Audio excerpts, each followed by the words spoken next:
જૂના ગાદલાઓમાંથી ડબલ બેડનું ગાદલું બનાવવાનું છે. 6 બાય 6.5નું ગાદલું બનાવવાનું છે. કિંગ કોંગ ગાદલું આજે બનાવવાનું છે. આ ગાદલો કેવી રીતના બને છે બધી વસ્તુ હું આ વિડીયોની અંદર બતાડવાનું છે. આ ગાદલાનું વજન કર્યું છે, એનું વજન છે 29 કિલોની ઉપર છે. ઠીક છે ને એક બીજો પણ એની જોડે ગાદલો લાવ્યો છે, એનું વજન જોઈએ તો એનું વજન થાય છે 12 કિલો. 12 કિલો 800 ગ્રામ 900 ગ્રામની 12 કિલોથી ઉપર છે. ઠીક છે. હવે આપણે 29 કિલોવાળા ગાદલાને 36-35 કિલોનું ગાદલું બનાવવાનું છે. વધેલા રૂના ઓશિકાને કુશન બનાવવાના છે. ઠીક છે. હવે આપણે ગાદલાની વાત કરીએ કે આપણે કિંગ કોંગ ગાદલો બનાવવાનો છે. હવે કેવી રીતના બને છે અને શું પ્રોસેસ છે બધું આ વિડીયોની અંદર હું બતાડવાનું છે. ઠીક છે દોસ્તો, આ રૂ પીંજવાની ઇલેક્ટ્રિક મશીન છે. એની અંદર જો આ રૂ પીંજાય છે, એક બાજુથી રૂ નખાય છે અને બીજી બાજુથી રૂ દેખો પોચો મુલાયમ અને વાદળા જેવું ફલફી રૂ થઈ ગયું છે. કેટલું સરસ રૂ પીંજાઈને સરસ થઈ ગયું છે. હવે રૂ પીંજાયા પછી ગાદલાની અંદર ભરવાનો વારો આવે છે. આ ગાદલામાં ભરીએ છીએ કેવી રીતના એ જોઈ લો.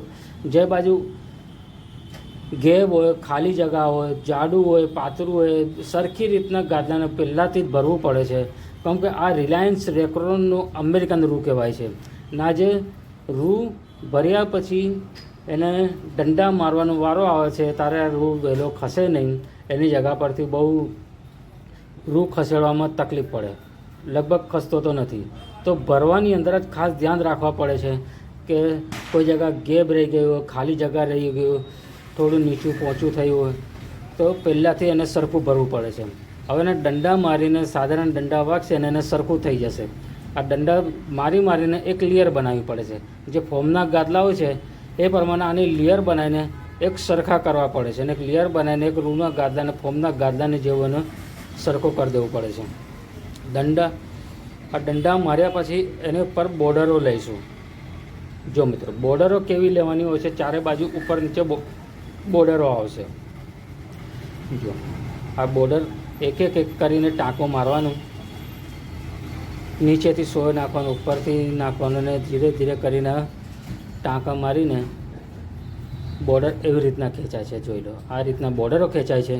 ને આ બોર્ડર ખેંચવાની અંદર કોઈ માપ અમારી પાસે નહીં હોતો કે કોઈ વસ્તુ હોય એને ટેપથી માપવાનું હોય કે કોઈ સર્કલ હોય કે માઇક્રોમીટર હોય કે વનિયર હોય, એવું કશું વસ્તુ નહીં હોતી.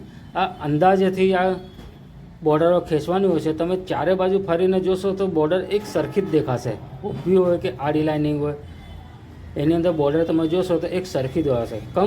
કે આ બધું કામ કરવાવાળા જે કારીગરો છે બહુ પ્રોફેસર હોય છે ને બહુ વર્ષો જૂના હોય છે અને વર્ષોનો અનુભવ હોય છે, તારે જઈને આ ટાઈપના લોકો કામ કરી શકે છે. જોઈ લો, હવે બોર્ડર માર્યા પછી હવે ટાંકા મારવાનું. હવે ટાંકા મારીને જો એક સાઈડ પર ટાંકા માર્યો છે, હવે એનો માપ લઈશું. ઠીક છે. આ જ માપના પ્રમાણે બીજી બાજુ પણ ટાંકો મારે છે. મેં પહેલાં જ કહ્યું છે કે અમારી પાસે ને વનિયર છે, ટેપ છે ને કશું છે. આ અંદાજથી બધું કામ થાય છે ને દોરા ભરીને કામ થાય છે. જોઈ લો, દોરા ભરીને માપ લીધા છે. હવે એ જ માપ પ્રમાણે આ છેડા પર પણ ટાંકો વાગશે. ઠીક છે. જે આ ટાંકો મારવાની પાક્કી અને સાચી પદ્ધતિ, આવી રીતના પરંપરાગત રીતે આવી રીતના ટાંકા વાગે છે. જોઈ લો, આ ટાંકા મારું એવી રીતના ટાંકા વાગે છે. આ બે છેડા પર ટાંકા વાગી ગયા છે. હવે એને વચ્ચે પણ બીજા ટાંકા આવશે. એટલે આ છેડાની ઉપર 5 ટાંકા હું મારવાના છે. હવે 5 ટાંકા સરખી રીતના સરખા માપથી દોરા ભરીને મારવાના. હવે એના પછી ટાંકા આવશે લંબાઈની અંદર. પહોળાઈની અંદર ટાંકા મારી દીધા છે. લંબાઈની અંદર હું 6 ટાંકા માર્યા છે.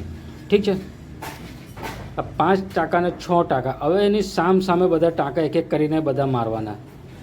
આ બધા એક એક કરીને સામે ટાંકા મારતા જઈશું તો આ બધા ટાંકા લાગશે 30 ટાંકા.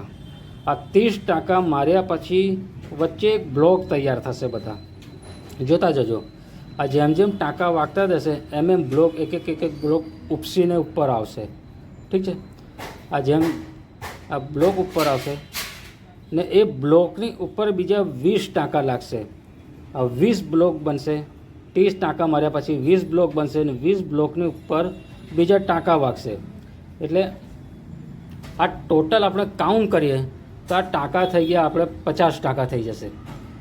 આ 50 ટાંકા માર્યા પછી આપણી કિંગ કોંગ ગાદી તૈયાર થશે।